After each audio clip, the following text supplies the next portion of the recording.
The man had just won a small game, and made an outrageous request to the beautiful woman for a roll in the hay. Even his companion was stunned. But the woman was not angry, as she surprisingly accepted his request. It turns out the man was wearing a kind of mouthguard called SCM. Anyone who wins a game while wearing this retainer can make any request of the loser, who will then be completely obedient, turning them into their own servant. Gradually, SCM's mouthguard became popular among the youth. One day, Ryozi met her online friend Meguro in person for the first time. Although the other party is a lewd-looking uncle, not as she had imagined him, Meguro was generous in his conversation and did not make her uncomfortable. After dinner, Meguro offered to drive Ryozi home, but then unexpectedly asked for a kiss. Ryozi immediately refused and wanted to get out of the car, but Meguro wouldn't just let her leave like that. He covered her mouth and turned on the car's vibration function. When Ryozi got home, she hid in her room and wept. But then her eyes became determined and she took out her SCM mouthguard. She decided to get back at him, and Meguro, as usual, early in the morning, he arrived at the game arcade. It was then that a stunning, curvaceous beauty sat down next to him. Meguro took a closer look and realized it was Ryozi. Meguro wondered if she intended to turn him over to the police, but Ryozi took the initiative and expressed her desire to play a game with Meguro. If Meguro won, she would let him do whatever he wanted to her. However, if he lost, he would have to pay her 10,000 yen. The game's objective was simple. After 1 hour, whoever collected the most steel balls would be declared the winner. Meguro had no idea what tricks she had up her sleeve, but he thought even if he lost, she wouldn't be able to do anything to him. As he gazed at her enticing figure, Meguro agreed to the challenge. At that moment, Ryozi pulled out a mouthguard from her bag. She immediately claimed that wearing the mouthguard would enhance the pleasure of playing the game and demonstrated that she had already put one on. Although Meguro had some doubts, he reluctantly put on the mouthguard as well. The game officially began, and Meguro quickly accumulated a box full of steel balls. In contrast, Ryozi's collection was pitifully small. With only 1 minute left until the end of the competition, Meguro believed victory was within his grasp. However, right at that moment, Ryozi called over a waiter and instructed them to bring all her steel balls to the top. It turned out that Ryozi had been playing here since the morning and had already won 20,000 steel balls. The rules they had established earlier stated that after 1 hour, the one who collected the most steel balls would be declared the winner, so Ryozi's previous steel balls naturally counted. Meguro realized he had been tricked and angrily prepared to teach Ryozi a lesson, but to his dismay, his body was no longer under his control. Then, Ryozi gave a command, and Meguro found himself kneeling down involuntarily, and so, Meguro became Ryozi's obedient slave. During the night, Ryozi examined the instruction manual for the SCM mouthguard. The manual stated that the SCM could not compel the servant to engage in actions that would result in their own death, nor could it manipulate their thoughts or emotions. However, within these limitations, the servant would obediently follow the commands of their master. Ryozi burst into excited laughter, knowing that Meguro's fate would be an endless abyss of darkness. On that day, Saikana, as usual, came to meet her lover Seiya.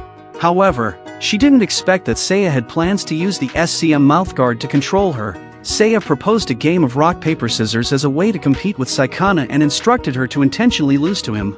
But to Seiya's surprise, Saikana didn't follow the agreement and instead won the game. It turned out that she had known all the rules about the SCM all along. Saikana couldn't understand why, despite all her efforts and even giving him all her money, Seiya still wanted to make her his slave. Faced with Saikana's command, Seiya had no choice but to reveal the truth. It appeared that he had already spent all the money Saikana gave him and had secretly started dating someone else. So, he came up with this plan to turn Saikana into his slave, allowing him to openly be with his new girlfriend and continue using Saikana's money. Hearing this response shattered all of Saikana's illusions.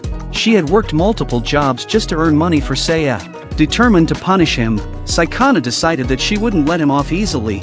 At this moment, Saikana felt both joy and pain. Saikana would continue her beautiful dream, even though Seiya had shattered it. She wouldn't let him go, no matter where his heart wandered. She was determined to keep her dream alive. On the other side, Yuka was introducing the SCM mouthguard to Inya and sharing his plan. He wanted to invite Inya to join him and explained that if he ever lost in an SCM competition and became someone else's slave, he hoped Inya would win him back. Yuka had been searching for potential targets, and just recently, while passing by Seiya's house, he sensed someone else wearing the SCM mouthguard. Through his investigation, he discovered that Saikana and Seiya were the users. Meanwhile, Saikana, unaware that she had become a target, happily carried her luggage to move in with Seiya. However, as soon as she entered the house, she discovered belongings left behind by Seiya's girlfriend. Angered, Saikana confronted Seiya, who was under the control of the SCM and dared not resist. He could only make an excuse about going to work and left. Later, Saikana remembered that today is the anniversary of their first meeting and decided to run to the store to celebrate with Seiya. At that moment, a warning came through the SCM mouthguard. Someone else wearing the SCM was approaching, and it was Yuka and Inya. Yuka proposed a challenge to Saikana and Seiya, suggesting that the winner would have the power to make both of them their slaves using the SCM. Initially, Saikana and Seiya were hesitant to agree, but Yuka suggested that the content of the match Saikana and Seiya could decide. After discussing among themselves, Saikana expressed a desire to escape. However, Seiya reassured her, claiming that he had a winning strategy. The challenge involved a game of guessing fingers, with each person taking turns. The first side to correctly guess 2 fingers from the other side would be declared the winner. The game begins. Seiya didn't follow the plan that he and Saikana had agreed upon. Consequently, she lost the game without any surprises. Finally free from Saikana's control, Seiya revealed that it was all part of his plan.